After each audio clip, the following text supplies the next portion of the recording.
चला तर मग आपण सुरुवात करूया शंकरपाळीच्या रेसिपीला।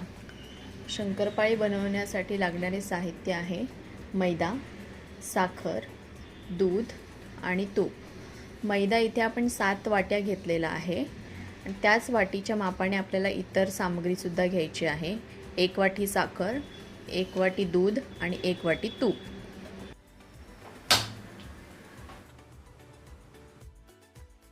आता यामध्ये घालूया दूध आणि साखर।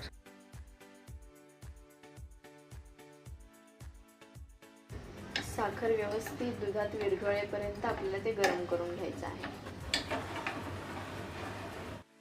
आता आपली साखर व्यवस्थित विरघळली आहे। आता आपण गॅस बंद करणार आहोत आणि मग त्यात तूप ॲड करणार आहोत।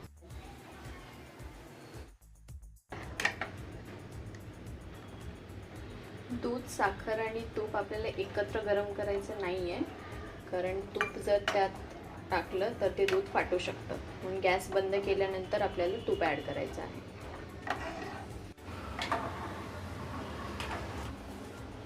आता आपण पीठ मळून घेणार आहोत।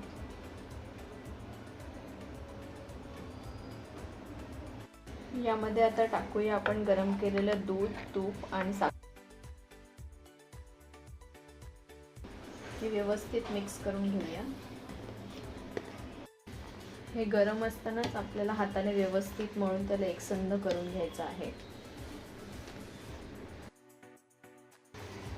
आता आपला व्यवस्थित एकसंध गोळा तयार झालेला आहे।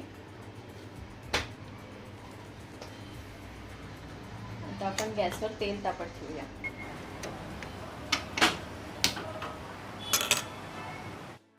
आता याचे आपण छोटे छोटे गोळे बनवून घेणार आहोत।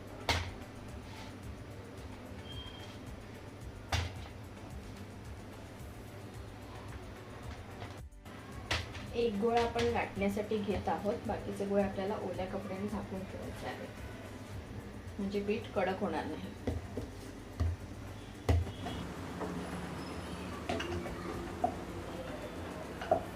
आपल्याला हा साईडचा भाग कापून टाकायचा आहे।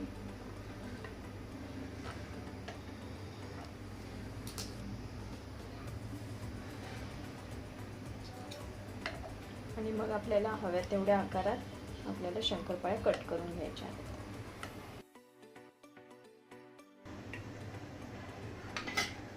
तेल आता व्यवस्थित तापलेलं आहे। आता गॅसचा फ्लेम लो करायचा आहे आणि आपल्या शंकरपाळ्या लगेच तळून घ्यायच्या आहेत।